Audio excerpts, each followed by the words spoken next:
আমাদের জানতে হবে যে পীড়ন কি। সাধারণত পীড়ন বলতে আমরা যেটা বুঝি সেটা হচ্ছে একক ক্ষেত্রফলের উপর প্রযুক্ত প্রতিক্রিয়া বল। অর্থাৎ আমরা যখন কোনো বস্তু বা কোনো অবজেক্টের ওপর একটা বল প্রয়োগ করি তখন সেই বলটা কি ওই বলের বিরুদ্ধে একটা বাধা দান করে বা প্রতিক্রিয়া দান করে। তো এই বাধা দানকারী প্রতিক্রিয়া বলটাই হচ্ছে পীড়ন। তো আমরা যদি একটু লিখি,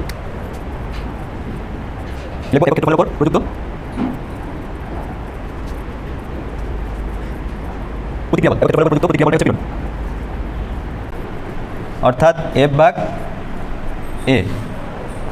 তাহলে এই এফটা হচ্ছে কি প্রতিক্রিয়া বল।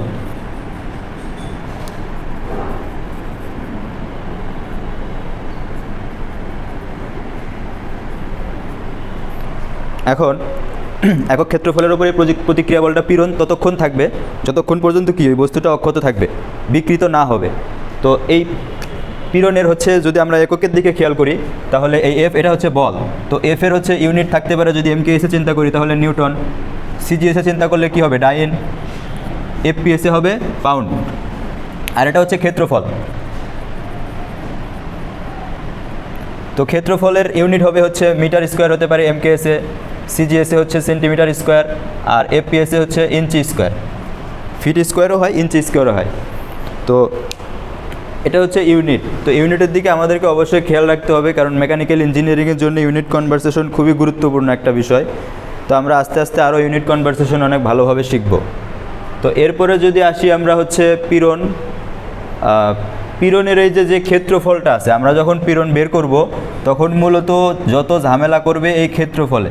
তো আমাদের বিভিন্ন অবজেক্টের ক্ষেত্রফল সম্পর্কে আমাদের ভালোভাবে ধারণা থাকতে হবে।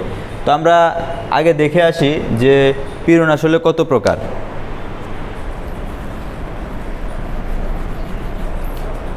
মূলত পীড়ন হচ্ছে দুই প্রকার, একটা হচ্ছে নর্মাল পীড়ন,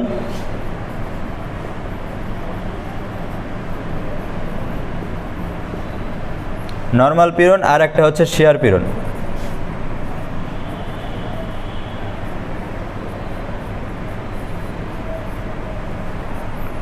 আচ্ছা, এখন নর্মাল পীড়নটা কি? সাধারণভাবে কোনো বস্তুর ওপর যদি আমি বল প্রয়োগ করি সেটা হতে পারে টানা বল অথবা চাপা বল। তো এই টানা বল এবং চাপা বলকে যে বাধা দান করতে পারবে, অর্থাৎ এই টানা বল এবং চাপা বলের কারণে তার ভিতরে যে পীড়ন উৎপন্ন হবে সেটাকে আমরা সাধারণত কি নর্মাল পীড়ন বলতে পারি। আর শিয়ার পীড়নটা কখন হবে? যখন আমরা বস্তুকে কাটবো বা কাটার চেষ্টা করব, তখন এই কাটার বিরুদ্ধে যে বাধাদানকারী বল তৈরি হবে একটা অবজেক্ট, একটা বস্তুর ওপর, তখন সেই বলটা, সেই পীড়নটা হবে শিয়ার পীড়ন। তো এই যে নর্মাল পীড়ন, এই নর্মাল পীড়নের মধ্যে আছে আবার দুইটা ভাগ আছে, একটা হচ্ছে টানা পীড়ন আর একটা হচ্ছে চাপা পীড়ন।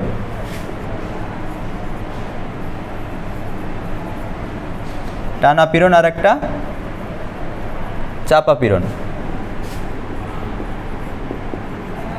তো আমরা যেটা বলতেছিলাম যে পীড়ন এটা যেটা এফ ভাগ এ। তো এই এফটা নিয়ে কোনো ঝামেলা হবে না, যত ঝামেলা হবে সত্য এই এ নিয়ে, এই ক্ষেত্রফল নিয়ে ঝামেলা হবে। অর্থাৎ আমরা যেই সেকশন, মানে যেই সেকশনের ওপরে পীড়নটা কাজ করতেছে সেই সেকশনের এরিয়া নিয়ে কাজ করতে হবে। এখন এই সেকশনের এরিয়াটা আমাদের একটু বুঝতে ঝামেলা হয়। আমরা যদি একটু উদাহরণ দিয়ে দেখি যে আমরা যদি একটা প্লেন সারফেস আছে, ওই প্লেন সারফেসের উপরে আমি একটা বল প্রয়োগ করতেছি। তো এই বলটা যখন আমি এখানে প্রয়োগ করতেছি তখন এখানে এটা যতক্ষণ পর্যন্ত অক্ষত থাকবে এই বল প্রয়োগের ফলে, ততক্ষণ পর্যন্ত এখানে কি নর্মাল পীড়ন থাকবে। আর এটা যখন শেয়ার হয়ে বা ছিদ্র হয়ে নিচের দিকে বের হয়ে যাবে বা কেটে যাবে জিনিসটা, তখন এখানে কিন্তু আর নর্মাল পীড়নের থাকবে না, তখন এটা হয়ে যাবে শেয়ার পীড়ন।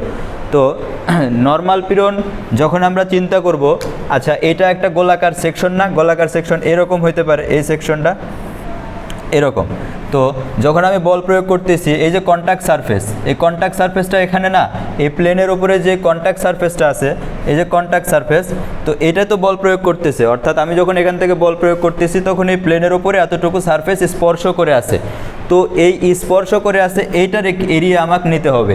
তো এখানে কি সার্কেল, তো এটার সার্কেল যদি হয় তো সার্কেলের এরিয়া কি পাই আর স্কোয়ার। তো এটা কখন হবে? যখন নর্মাল পীড়ন হবে, অর্থাৎ এস এন নর্মাল স্ট্রেস। তো নর্মাল স্ট্রেসের ক্ষেত্রে যখন এই ক্ষেত্রফল চিন্তা করব, অর্থাৎ এই যতটুকু চাপ কন্ট্যাক্ট সারফেসে পড়তেছে সেই এরিয়া নিব। এখন এখানে যদি হয় শেয়ার হয়ে যায়, অর্থাৎ যদি বলা হয় যে চাপ প্রয়োগ করার ফলে এই প্লেন সারফেসটা ছিদ্র হয়ে গেছে, তাহলে এটা কতটুকু ছিদ্র হয়ে যাবে? ছিদ্র হয়ে এই যে যতটুকু ডায়া আছে, এইটার ডায়া যতটুকু আছে ততটুকুই তো নিচের দিকে ছিদ্র হয়ে বের হবে। এর থেকে বেশি বা এর থেকে কম বের হওয়ার তো কোনো সুযোগই নাই। তো আমরা যখন শেয়ার স্ট্রেস নিয়ে চিন্তা করব এসএস, তখন এটা কি হবে? এটা কি হবে? আমরা যদি এটাকে ছিদ্র করি তাহলে এই ছিদ্রর ভিতরে সারফেসটা আসলে কীরকম দেখা যাইতে পারে? ছিদ্রর ভিতরে সারফেসটা আসলে এরকম ছিদ্র দেখা যাইতে পারে না ভিতরে? তো এই ছিদ্রর ভিতরে দেখা যাবে।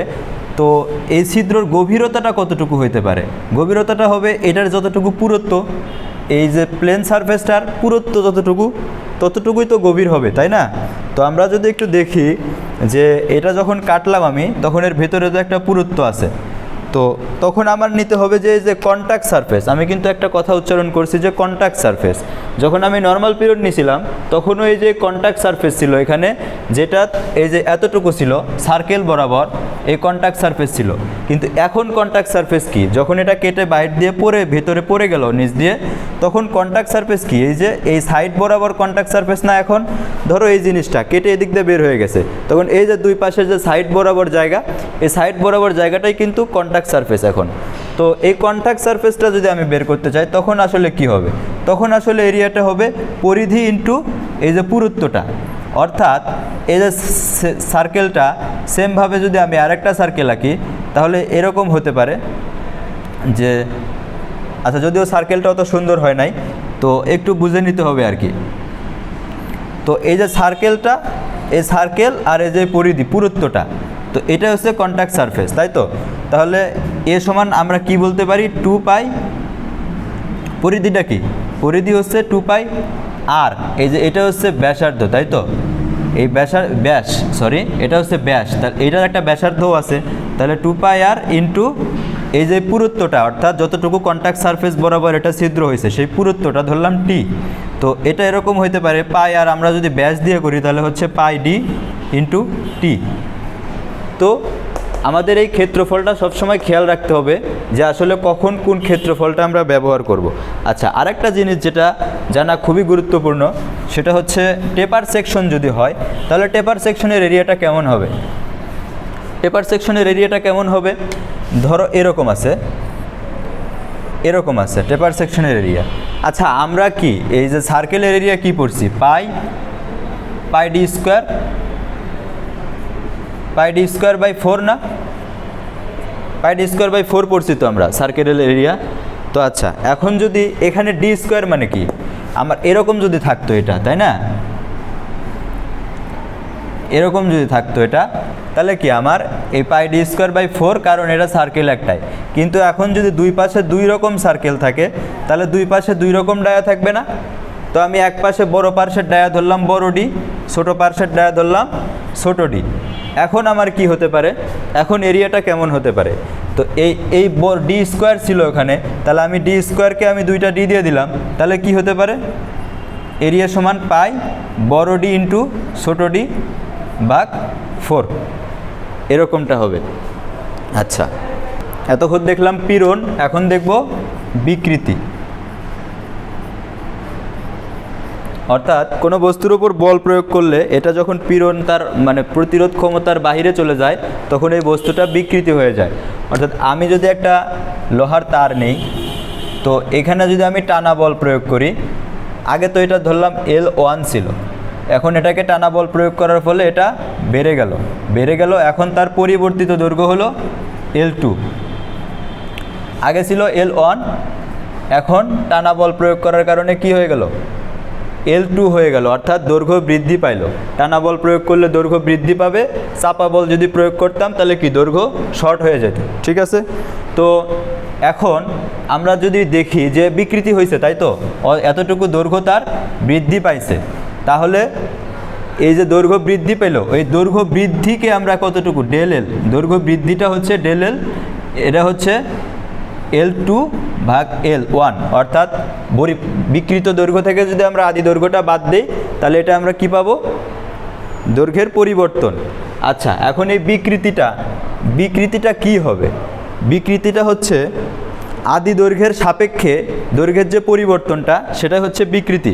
অর্থাৎ আমরা বিকৃতি লিখতে পারি যে পরিবর্তন বাই আদি, আমরা বাংলায় সাধারণ ভাষায় লিখতে পারি যে বিকৃতি সমান পরিবর্তন বাই আদি। তাহলে এখানে পরিবর্তন হয়েছে কি, দৈর্ঘ্য। তাহলে দৈর্ঘ্য যদি পরিবর্তন হয় তাহলে দৈর্ঘ্য পরিবর্তনটা কত, L2 মাইনাস L1। আর আদি অর্থাৎ আদি দৈর্ঘ্য আমাদের কত ছিল, L1 ছিল। আচ্ছা, তাহলে আমাদের বিকৃতিটা হলো এটা ডেল এল বাই এল। এটা আবার বিভিন্ন ধরনের হইতে পারে, একটা হচ্ছে দৈর্ঘ্য বিকৃতি হইতে পারে, একটা হচ্ছে পার্শ্ব বিকৃতি হইতে পারে, একটা হচ্ছে আকার বিকৃতি হইতে পারে। তো দৈর্ঘ্য বিকৃতি হলে আমরা যেটা দেখলাম ডেল এল বাই এল। কিন্তু আমরা যদি একটু সূক্ষ্মভাবে খেয়াল করি যে যদি দৈর্ঘ্য বাড়ে তাহলে একটা সেকশনের যদি দৈর্ঘ্য আমার টানা বলের কারণে বৃদ্ধি পায় তাহলে আলটিমেটলি এটা চিকন হয়ে যাবে, অর্থাৎ এর ব্যাস কমে যাবে। তো ব্যাস যদি কমে যায় তাহলে সেটা হবে পার্শ্ব বিকৃতি। তো এই সেকশনের ক্ষেত্রে পার্শ্ব বিকৃতি যদি ব্যাস কমে তাহলে ব্যাসের পরিবর্তন কি হবে, del D D2 minus D1। তাহলে পার্শ্ব বিকৃতি এটা হচ্ছে দৈর্ঘ্য বিকৃতি। তাহলে পার্শ্ব বিকৃতি কি হইতে পারতো, পার্শ্ব বিকৃতি হইতে পারতো হচ্ছে del D D2 minus D1 ভাগ D1, এটা হবে পার্শ্ব বিকৃতি হইতো।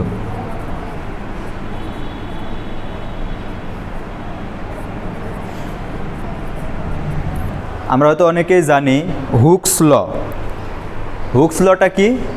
হুকস ল হচ্ছে স্থিতিস্থাপক সীমার মধ্যে পীড়ন বিকৃতির সমানুপাতিক। আচ্ছা, এখন আবার স্থিতিস্থাপক সীমাটা কি? স্থিতিস্থাপক সীমাটা হচ্ছে ওই সীমা যেই সীমা পর্যন্ত বল প্রয়োগ করলে ওই বস্তুটা অক্ষত থাকবে। কি থাকবে? অক্ষত থাকবে। ধরি একটা রাবারকে আমি টানতে এমন টানলাম যে ওটা ছিঁড়ে গেল। অর্থাৎ কখন ছিঁড়ে যাবে ওইটা, যখন তার স্থিতিস্থাপক সীমা ক্রস করে বাইরে চলে যাবে, আমার প্রয়োগ করা ফোর্সটা স্থিতিস্থাপক সীমা পার হয়ে বেশি হয়ে যাবে, তখন ওই রাবারটা কী হয়ে যাবে, ছিঁড়ে যাবে। তো রাবারটা যাতে ছিঁড়ে না যায়, অর্থাৎ আমার যে প্রয়োগকৃত বল এটা যাতে স্থিতিস্থাপক সীমার মধ্যেই থাকে, সেটাই বলছে হুকস লতে যে স্থিতিস্থাপক সীমার মধ্যে পীড়ন বিকৃতির সমানুপাতিক। অর্থাৎ আমি যদি হুকস লটা লিখি,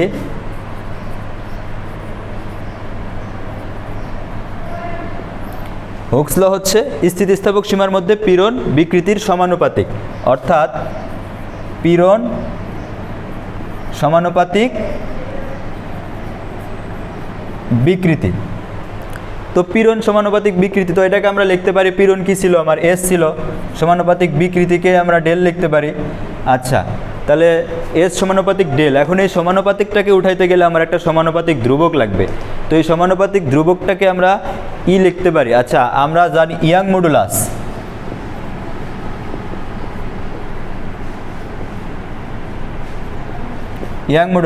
এটাকে অনেক জায়গায় বড় হাতের ওয়াইও দেখতে পারো অথবা ইও লিখতে পারো, তোমার যেটা ইচ্ছা।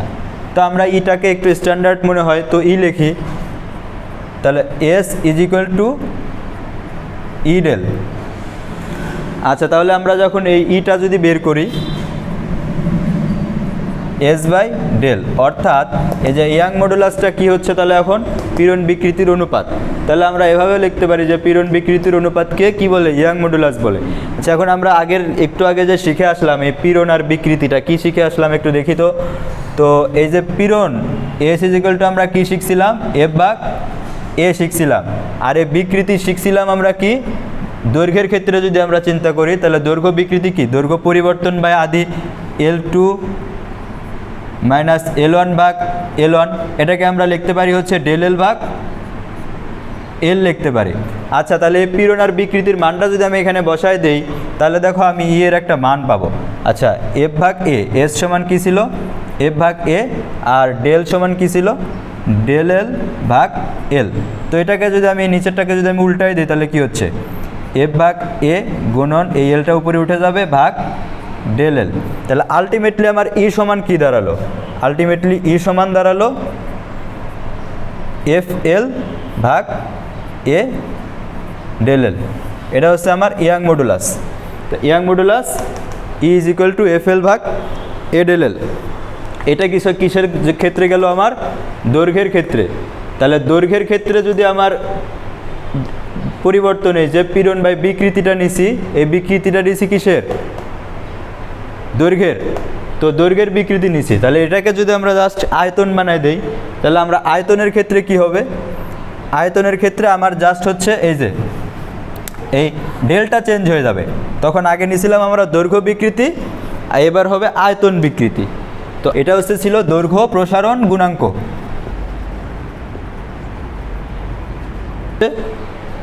এখন আমরা হচ্ছে যদি আয়তন নিয়ে চিন্তা করি, তাহলে আয়তন প্রসারণ গুণাঙ্ক হবে হচ্ছে বাল্ক মডুলাস, যেটাকে কে দ্বারা প্রকাশ করা হয়।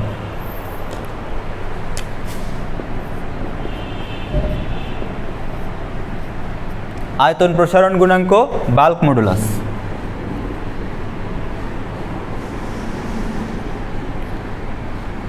কে দ্বারা প্রকাশ করা হয়।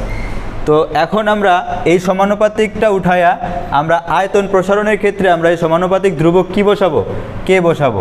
আগের বার দৈর্ঘ্য বিকৃতি নিয়ে কাজ করছিলাম, তাই দৈর্ঘ্য প্রসারণ গুণাঙ্ক বসাইছিলাম বা ইয়াং মডুলাস ই অথবা বড় হাতের ওয়াই।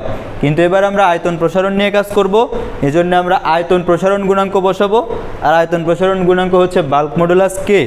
তো এখন আমরা যদি আয়তন প্রসারণ গুণাঙ্ক নিছি যেহেতু, তাহলে আমরা বিকৃতি নিব কার বিকৃতি? আয়তনের বিকৃতি। তাহলে আয়তনের বিকৃতি কি হবে? পরিবর্তন বাই আদি। পরিবর্তন কি? আমরা আগে দৈর্ঘ্যের ক্ষেত্রে L2 মাইনাস L1 নিছিলাম, তাহলে এখানে আয়তনের ক্ষেত্রে কি হবে? V2 minus V1। তাহলে নিলাম V2 মাইনাস V1, আর আদি কি? V1। এখন এটাকে আমরা লিখতে পারি কি? ডেল ভি ভাগ ভি। আচ্ছা, তাহলে আমরা এই ডেলের জায়গায় আমরা লিখতে পারি ডেল ভি ভাগ ভি, ডেল ভি ভাগ ভি। তাহলে এটাকে যদি আমরা উল্টায় দিই, তাহলে এফ ভাগ এ গুণন ভি ভাগ ডেল ভি। অর্থাৎ আমাদের এখন এই বাল্ক মডুলাস কে সমান কি আসলো? তাহলে বাল্ক মডুলাস কে সমান আসলো হচ্ছে আমার এফ ভি ভাগ এ ডেল ভি। বুঝছো ভাই? এফ ভি ভাগ এ ডেল ভি। একটু দেখবো হচ্ছে তাপীয় বিকৃতি। আমরা এতক্ষণ পড়লাম হচ্ছে নর্মাল পীড়ন। তো তাপের ফলে একটা বিকৃতি হতে পারে, বা তাপের ফলে বস্তুর মধ্যে যে পীড়ন সৃষ্টি হতে পারে। অর্থাৎ আমি হচ্ছে একটা আগের বার কী করছিলাম, একটা দৈর্ঘ্য L1 দৈর্ঘ্যের একটা আমি কিনেছি, L1 দৈর্ঘ্যের একটা বার নিছি। তো এই বারকে আমি আগের বার কী করছিলাম, যে এখানে হচ্ছে টানা বল দিছিলাম, টানা বল দিয়ে এটাকে টেনে আমি লম্বা করছিলাম। তো এটাতে ছিল আমার বিকৃতি হয়েছিল বা পীড়ন উৎপন্ন হয়েছিল, যেটাই হোক। তো এখন আমি হচ্ছে বল প্রয়োগ করব না। এখন বল প্রয়োগ না করে আমি এখানে কি করব? তাপ দিব। এখানে আমি তাপ দিব।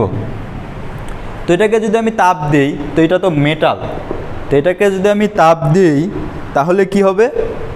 এটা বৃদ্ধি পাবে, যেহেতু এখন এখানে কোনো বাধা নাই, তো এর নিজস্ব বাধা ছাড়া আর কোনো বাধা নাই, সেহেতু এটাকে তাপ দিলে এটা বৃদ্ধি পাবে।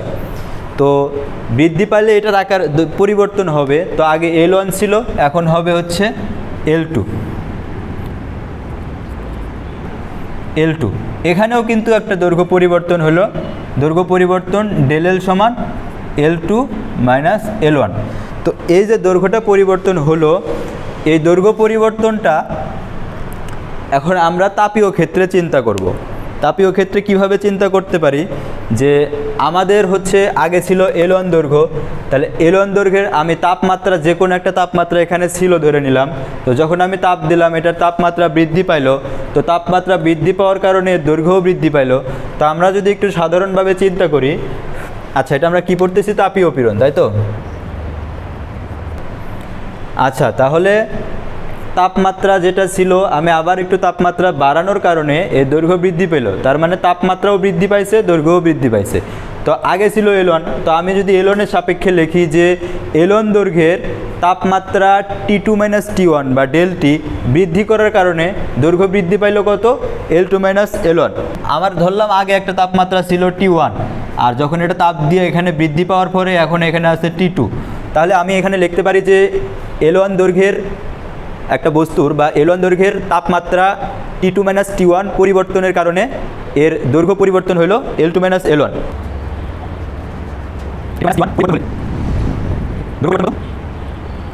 L2 - L1। আচ্ছা, এখন আমরা যদি চিন্তা করি যে একক দৈর্ঘ্যের তাপমাত্রা 1 ডিগ্রি সেলসিয়াস পরিবর্তন হলে তাহলে দৈর্ঘ্য পরিবর্তন কি হতে পারে? তো একক দৈর্ঘ্যের তাপমাত্রা, অর্থাৎ আমরা যদি লিখি একক দৈর্ঘ্যের তাপমাত্রা 1 ডিগ্রি সেলসিয়াস পরিবর্তন হলে দৈর্ঘ্য পরিবর্তন।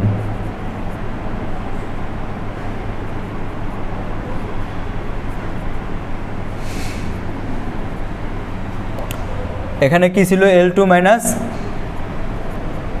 L1। তাহলে একক দৈর্ঘ্যে তাহলে আগে L1 1 হয়ে গেছে, তাহলে L1 দ্বারা ভাগ হবে। আর T2 - T1 ছিল, এখন 1 ডিগ্রি সেলসিয়াস হয়ে গেছে, তাহলে T2 - T1 দ্বারাও ভাগ হবে। এখন এটাকে যদি আমরা লিখি, এই যে এটাকে আমরা লিখতে পারি কি del L, আর এটাকে আমরা লিখতে পারি L, আর এটাকে আমরা লিখতে পারি del T। আচ্ছা, এখন আমরা যদি একটু দেখি যে একক দৈর্ঘ্যের তাপমাত্রা 1 ডিগ্রি বৃদ্ধি করলে এর যে দৈর্ঘ্য পরিবর্তন হয় সেটাকে আমরা আলফা দ্বারা প্রকাশ করতে পারি, অর্থাৎ তাপীয় ক্ষেত্রের দৈর্ঘ্য পরিবর্তন, এটাকে আমরা আলফা দ্বারা লিখতে পারি। আচ্ছা, এখন আমরা হচ্ছে দৈর্ঘ্য বিকৃতির ক্ষেত্রে দেখছিলাম যে দৈর্ঘ্য বিকৃতিটা কী ছিল? দৈর্ঘ্য বিকৃতি del L ভাগ L। তাহলে এখান থেকে যদি আমি বের করি del L ভাগ L, এটা del T হবে। তাহলে del L ভাগ L যদি আমরা চিন্তা করি,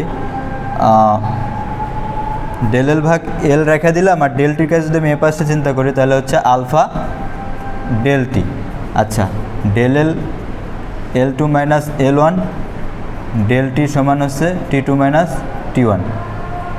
আচ্ছা, এখন আমরা এই যে del L ভাগ L, এটাকে কি আমরা ছিল? দৈর্ঘ্য বিকৃতি ছিল না? এখন এই দৈর্ঘ্য বিকৃতিটাকে যদি আমরা তাপীয় বিকৃতির ক্ষেত্রে কনভার্ট করি, তাপের ক্ষেত্রে, তখন এই তাপীয় বিকৃতিটা কি হবে? আলফা del T, অর্থাৎ বিকৃতিটা হবে আলফা del T।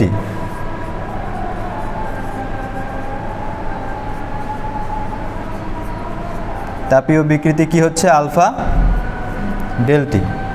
আচ্ছা, ঠিক আছে, এখন আমরা তাপীয় বিকৃতিও পেয়ে গেলাম। তো এখন তাপীয় পীড়ন নির্ণয় করব আমরা।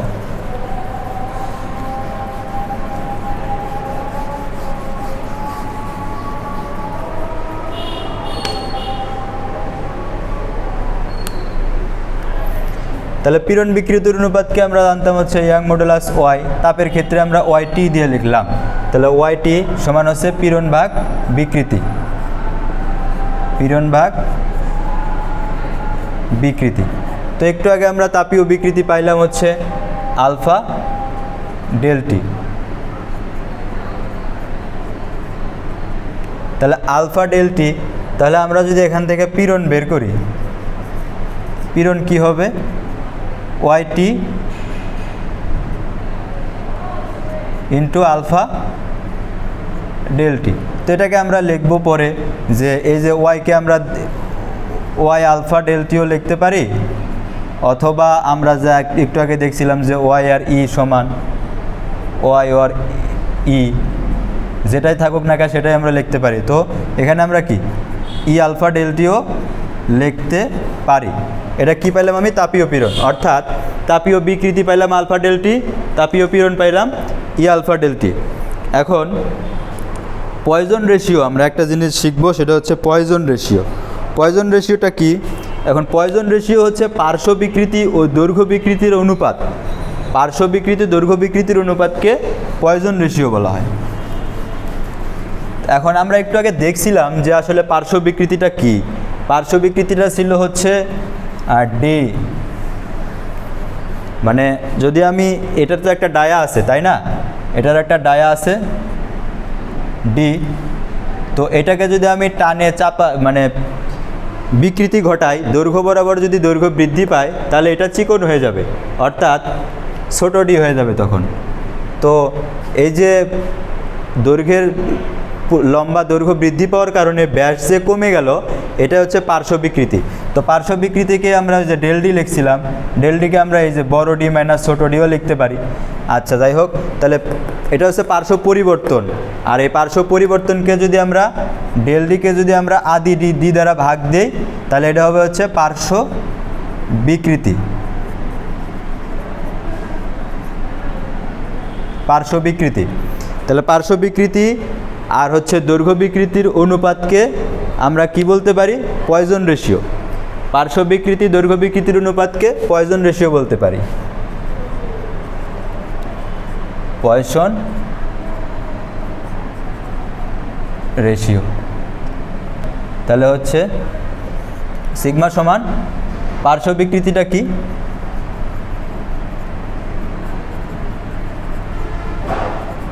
পার্শ্ব বিকৃতি ভাগ দৈর্ঘ্য বিকৃতি। তাহলে পার্শ্ব বিকৃতি কী ছিল? ডেল ডি ভাগ ডি। আর দৈর্ঘ্য বিকৃতি কী ছিল? ডেল এল ভাগ এল ছিল না ভাই? দৈর্ঘ্য বিকৃতি একটু আগে আমরা পড়ে আসলাম। কি পড়ে আসলাম? ডেল এল ভাগ এল। তাহলে আমরা যদি এটাকে কী করি? উল্টায় দিই, তাহলে ডেল ডি ইন্টু এল ভাগ ডেল এল ইন্টু এই যে ডিটা নিচে আসবে তখন ডি। অর্থাৎ পয়জন রেশিও সমান আমরা লিখতে পারি L del D D del এল।